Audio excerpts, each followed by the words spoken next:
It's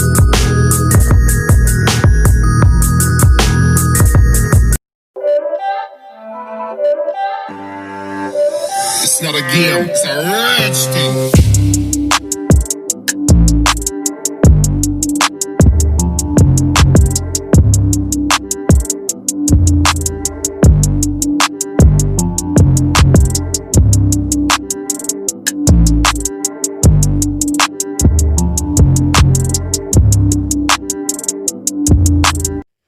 Assalamualaikum warahmatullahi wabarakatuh. Hai teman-teman, apa kabar? Semoga kalian sehat selalu dan semangat untuk bekerja ataupun belajar dari rumah ya. Oke, untuk video kali ini akan ada penyampaian materi tentang dongeng dan juga kami dari kelompok 1 akan bercerita tentang dongeng yang telah kami buat. Nah, maka dari itu tetap setia tonton video ini dan berikut ini akan ada penyampaian materi tentang dongeng yang disampaikan oleh teman-teman saya.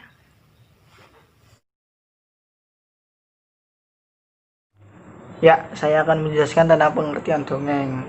Ya, dongeng merupakan sebuah sastra lama yang berkisah tentang kejadian luar biasa. Nah, kejadian di sini yang dimaksud adalah kejadian fiksi atau dianggap tidak benar-benar nyata. Contoh dongeng yaitu ada dongeng Timun Mas. Materi selanjutnya akan dijelaskan oleh teman saya. Silakan. Nah, materi kedua yaitu tentang jenis-jenis dongeng. Nah, di sini menurut Cahyono, dongeng dibagi menjadi 6 jenis. Nah, yang pertama yaitu mite. Mite adalah dongeng yang menceritakan tentang makhluk halus, setan, hantu maupun dewa-dewi. Nah, contohnya sendiri yaitu dongeng Mak Lampir, dongeng Jaka Tingkir. Jenis yang kedua yaitu legenda. Legenda adalah dongeng yang sengaja diciptakan oleh masyarakat yang berkaitan dengan suatu keadaan alam dan nama daerah tersebut. Nah, contohnya yaitu Sangkuriang. Nah, Sangkuriang menceritakan tentang Gunung Tangkuban Perahu. Contoh lain yaitu Roro Jonggrang. Nah, Roro Jonggrang ini menceritakan tentang Candi Sewu ataupun Candi Prambanan. Yang ketiga adalah sage. Nah, sage ini merupakan dongeng yang masih memiliki unsur sejarah, teman-teman. Tapi unsur sejarahnya tidak bisa dipercaya atau sukar dipercaya kebenarannya. Nah, contohnya yaitu dongeng Kian Santang, Jaka Tingkir. Oke. Yang keempat yaitu fabel. Nah, fabel di sini adalah dongeng yang mengangkat kehidupan binatang yang dijadikan sebagai alur cerita. Nah, contohnya yaitu Hikayat Sang Kancil. Nah, yang kelima yaitu parabel. Apa sih parabel itu? Nah, parabel adalah dongeng yang memiliki dongeng perumpamaan yang memiliki kiasan-kiasan yang sifatnya mendidik. Contohnya yaitu Sepasang Selop Kulit. Nah, yang terakhir, jenis dongeng yang terakhir yaitu dongeng Orang Pendir. Nah, pernah dengar belum ini? Nah, dongeng Orang Pendir adalah dongeng yang dongeng jenaka yang isinya tentang kekonyolan-kekonyolan yang berasal dari kebodohan perilaku sang tokoh.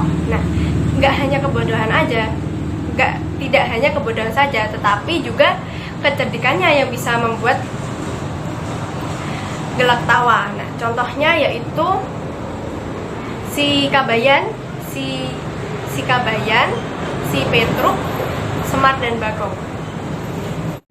Yang ketiga yaitu ciri-ciri dongeng. Ciri-ciri dongeng dibagi menjadi 6 ciri. Yang pertama, menggunakan alur sederhana. Yang kedua, cerita singkat dan bergerak cepat. Yang ketiga, karakter tokoh tidak diuraikan secara rinci. Yang keempat, ditulis dengan gaya penceritaan secara lisan. Yang kelima, terkadang pesan atau tema dituliskan dalam cerita. Yang keenam, biasanya pendahuluan sangat singkat dan langsung. Di sini saya akan menjelaskan tentang struktur dongeng. Struktur dongeng secara umum, cerita dongeng terdiri dari 3 bagian penting. Yang pertama adalah pendahuluan. Pendahuluan adalah bagian pengantar dalam cerita dongeng. Bagian ini biasanya dibuat untuk menjelaskan secara ringkas isi cerita dongeng tersebut. Yang kedua adalah isi atau peristiwa, adalah bagian utama dan terpenting dari suatu dongeng, di mana isinya menceritakan setiap kejadian secara berurutan. Dan yang ketiga adalah penutup. Penutup adalah bagian akhir dari cerita dongeng yang biasanya berisi pesan moral dan kata penutup. Nah, kalian pasti penasaran bukan? Cerita apa yang akan dibawakan oleh kelompok kami? Cerita ini berjudul tentang si raksasa yang malang. So, keep watching in this video. Tonton sampai habis ya. Di sebuah hutan yang rimbun, hiduplah 2 gajah, yaitu ibu gajah dan anak gajah. Hutan itu menyimpan banyak sekali buah-buahan, tetapi kini tidak lagi asri seperti dulu. Pohon-pohon di hutan itu banyak sekali ditebang secara ilegal oleh pengusaha furniture. Truk-truk besar keluar masuk hutan tersebut. Pohon ditebang tanpa ditanami pohon baru terlebih dahulu. Hutan kini sudah menjelma menjadi dataran yang tandus. Walaupun hutan itu sudah tidak layak untuk dihuni, hewan-hewan, ibu gajah dan anak gajah tetap tidak mau pergi, karena mereka ingin mempertahankan hutan itu dari tangan-tangan jahat manusia. Suatu pagi, ibu gajah dan anaknya pergi untuk mencari makan. Anak gajah yang kecil kelelahan karena tak kunjung mendapatkan makanan. Kata anak gajah, "Ibu, aku lelah." "Kita istirahat sebentar ya nak, kamu minumlah air genangan itu dulu." "Iya ibu." Anak gajah segera menghampiri genangan air yang ada di dekat pohon itu. Sesampainya di sana, anak gajah sudah tidak sangat sabar untuk minum genangan air tersebut. Belalainya yang mungil dijulurkan ke arah genangan air itu. Tanpa pikir panjang, anak gajah lantas langsung minum sampai habis. Air genangan itu terasa aneh ketika diminumnya. Tetapi anak gajah tidak menghiraukan apa yang ia rasakan. Yang terpenting, bagaimana ia bisa mengurangi rasa lelah tersebut. "Kita jalan lagi ya nak," pinta ibu gajah kepada anaknya. "Iya ibu." Mereka berdua meneruskan perjalanan untuk mencari makan ke pinggir hutan. Tiba-tiba di tengah perjalanan, anak gajah terkulai lemas dan tidak dapat untuk berjalan lagi. "Kamu kenapa nak?" "Perutku sakit dan tubuhku terasa lemas ibu." Ibu gajah pikir anak gajah sangat kelaparan dan dia pun pamit untuk mencari makan ke hutan. Buah semangka itu sudah diisi bom di dalamnya. Mereka akan menaruh semangka itu di hutan, di tempat yang biasa ibu gajah dan hewan-hewan lain untuk mencari makan. Sesampainya di hutan, semangka itu lantas diletakkan di tanah dan mereka segera bersembunyi. Mereka ingin ibu gajah memakan semangka itu. Perilaku jahat mereka tidak sengaja diketahui oleh burung dari atas pepohonan. Burung akan menunggu hewan yang akan memakan semangka itu dan memberitahunya bahwa di dalamnya terdapat bom. "Ah, aku haus. Baiknya aku mencari minum dulu sebentar." Ketika burung itu pergi untuk mencari minum, datanglah ibu gajah yang melihat 2 semangka yang demikian besarnya. Melihat ibu gajah datang, dua manusia itu pun saling berbisik. Shh, diam. Lihat, gajah itu sedang mengambil semangkanya. Setelah semangkanya meledak dalam mulutnya, kita ambil gadingnya. Siap, bos. Wah, semangka ini besar sekali. Akan aku makan satu, dan satunya akan kubawa pulang. Dan benar saja ibu gajah memakan buah semangka. Lalu bom meledak di dalam mulut ibu gajah. Darah bercucuran di mana-mana.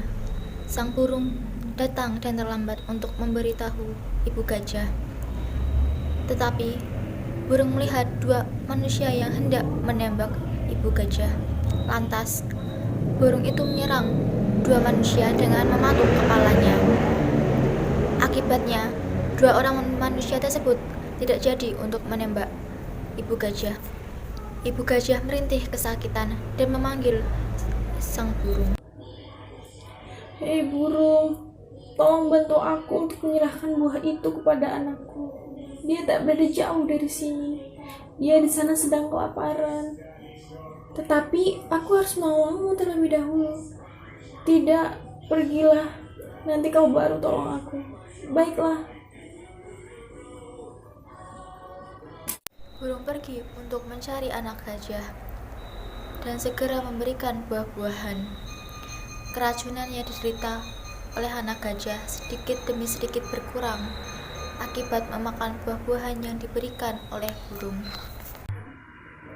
Mereka berdua segera menuju ke tempat ibu gajah berada. Tetapi sampainya di sana, ibu gajah sudah tewas. Ibu, ibu.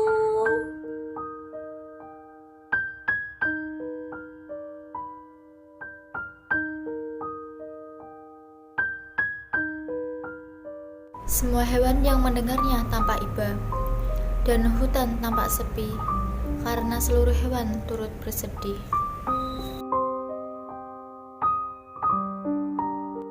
Jaga alam dan rawatlah, serta mencintai semua makhluk yang ada di muka bumi ini, yang sudah diberikan oleh Sang Pencipta untuk bumi kita. Nah, itu dia cerita dongeng dari kelompok kami. Semoga dapat diambil hikmah dan juga pesan moralnya, dan materi yang disampaikan semoga dapat bermanfaat untuk kita semua. Sekian dari kelompok kami. Apabila ada kekurangan dan kesalahan kata kami mohon maaf. Wassalamualaikum warahmatullahi wabarakatuh.